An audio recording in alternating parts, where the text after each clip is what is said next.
பாபா ஓர் கருணாலயம், பாதம்தான் கமலாலயம். பாபா ஓர் கருணாலயம், பாதம்தான் கமலாலயம். சாயப்பா உறவுகள் அனைவருக்கும் வணக்கம். சாயப்பா மேல் நம்பிக்கை வைத்து அவரை நினைத்துக் கொண்டிருக்கும் உங்கள் அனைவரின் வேண்டுதலையும் சாயப்பா நிறைவேற்றுவார். நல்லதையே நினைப்போம், நல்லதே நடக்கும் என்றும் சாயப்பாவின் அருள் உங்களுக்கு இருக்கும். நம் மனதிற்கு இதமான சாயப்பாவின் இன்றைய அருள்மொழியை கேட்போமா? அன்பு குழந்தையே, வாழ்க்கை என்பது வாழ்வதற்கே. உன் கஷ்டங்களை நினைத்து கவலைப்பட்டு கொண்டே இருப்பதற்கு அல்ல. கவலைப்பட்டு கொண்டே இருந்தால் எப்போது வாழப்போகிறாய்? உன் கவலைகள் எல்லாம் என் பாதத்தில் சமர்ப்பித்து விட்டு உனக்கு பிடித்த விஷயங்களை செய்ய ஆரம்பி. சிறு சிறு விஷயங்களில் இருந்து ஆரம்பி. உனக்கு பிடித்த உணவு உண்பது, உனக்கு பிடித்த இடத்திற்கு செல்வது என்று. கவலைகளை நினைத்துக் கொண்டு உனக்கு என்ன பிடிக்கும் என்பதை மறந்தே போய்விட்டாய். சிறு சிறு விஷயங்களில் நீ மகிழ்ச்சியை பெற முயற்சி செய். மகிழ்ச்சி உன் கையில் தான் இருக்கிறது.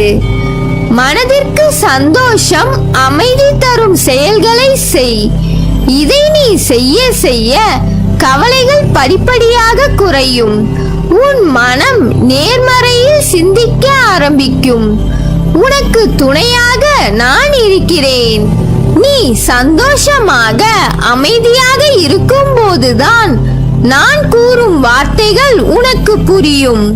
சந்தோஷம், அமைதி எல்லாம் உன்னிடம்தான் இருக்கிறது. உன் கஷ்டங்களையும் கவலைகளையும் நினைத்து நினைத்து நீ உன் சந்தோஷத்தை இழந்து விட்டாய்.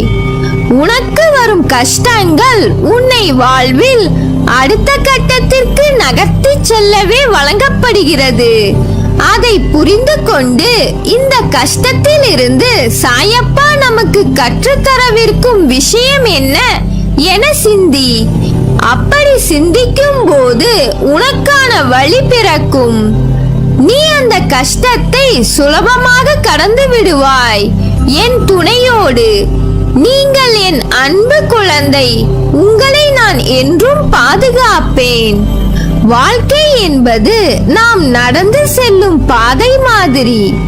அதற்கான பாதையில் நாம் நடைபோடுகிறோம். அவற்றில் நாம் நேராக பயணிப்பதில்லை. நிறைய திருப்பங்கள் இருக்கும். நம் வாழ்க்கையும் அப்படித்தான். பயணத்தில் சிந்திக்கும் நிகழ்வுகளும் அதன் மூலம் நாம் கற்று அறியும் அனுபவ பாடங்கள் வாழ்க்கையை பற்றிய புரிதலை ஏற்படுத்தும்.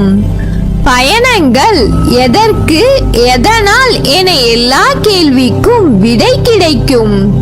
உன் வாழ்வில் இப்படி என தோன்றிய அனைத்து கேள்விகளுக்கும் விடை கிடைக்கப் போகும் நேரம் வந்துவிட்டது. நம் பயணத்தின் பயன் நாம் உணர்ந்த பாடங்களும் கற்று உணர்த்திய அனுபவங்கள். ஒருவரின் மனதை புரிந்து நடப்பவர்களின் அறிவு கல்வி கற்றவர்களை காட்டிலும் மேம்பட்டது. ஏனென்றால் நாம் புரிந்து கொண்டு இருப்போம். ஆனால் அந்த சூழ்நிலையில் அவர்களை பற்றி தெரிந்த விஷயங்கள் நம் கண்ணை மறைத்து சூழ்நிலை என்ற நிர்பந்தத்தில் நம்மை நிற்கச் செய்யும். அந்த நேரத்தில் நாம் புரிந்த விஷயங்களை புரியாது நடப்பது போன்றுதான் நம்மை அசைய வைக்கும். உனக்கான வாசல் திறந்து விட்டது. நிச்சயம் உனக்கான பதிலை பெற்று நிம்மதியும் சந்தோஷத்தையும் அமைதியையும் மீட்டு எடுப்பாய். உன் சாயப்பா உன் உயிராய் இருக்கிறேன். உன்னுடன் எப்போதும் இருப்பேன். என்னை காணவில்லை என்று வருத்தம் அடையாதே. உன் கண்களை மூடி என்னை மனதார நினை. என் ஒளி உருவம் உன் முன்னர் தோன்றும். உனக்கான அனைத்து பதில்களும் தகுந்த நேரத்தில் தருவேன். என் அருளும் ஆசையும் எப்போதும் உண்டு. நீ ஜெயமாக வாழ்வாய். இந்த உலகில் எதுவும் நிரந்தரமில்லை. பணம், பொருள், பதவி, அதிகாரம், உறவுகள், உடல்நிலை, இது உனக்கு மட்டுமல்ல, உலகில் உள்ள அனைவருக்கும் பொருந்தும். எல்லாம் குறிப்பிட்ட காலம் வரை மட்டுமே. என்றும் நிலையானது அன்பு மட்டுமே. இவ்வுலகம் இன்றும் இயங்குவது அன்பினால்தான். அதை புரிந்து இன்பத்தையும் துன்பத்தையும் சரிசமமாக நினைக்க உன் மனதை பக்குவப்படுத்திக் கொள். எல்லோரிடத்திலும் அன்பு செலுத்து. யாரிடமும் பாராமுகம், பகைமை காட்டாதே. இன்பத்தை கண்டு மிகவும் பரவசப்படாமலும் துன்பத்தை கண்டு துவண்டு போகாமலும் உன்னை சமநிலையில் இருக்க பழகிக்கொள். மன வலிமையோடும் நிதானத்தோடும் உனக்கு வரும் தடைகளை நீ எதிர்த்து செயல்பட்டால் வெற்றி என்ற உணர்வை அடைவாய். உனக்கு வரும் கஷ்டமான காலத்திலும் உன் தோல்விகளிலும் நீ மனம் தளராது செயல்பட்டால் எல்லாம் வெற்றியே. நேர்மையாகவும் உள்ளபூர்வமாகவும் செயல்படும் போது நீ எதற்கும் அஞ்சாதே. எதையும் துணிந்து எதிர்த்து நில். உனக்காக நான் துணை நிற்பேன். உன்னை நிச்சயம் நல்வழிப்படுத்துவேன். எதை செய்ய நினைத்தாலும் என்னை நினைத்து செயல்படு. நான் கைவிட மாட்டேன். என் வார்த்தைகள் மீது நம்பிக்கை வைத்து செயல்படு. உனக்கு என்றும் துணை இருப்பேன். நல்லதே நடக்கும்.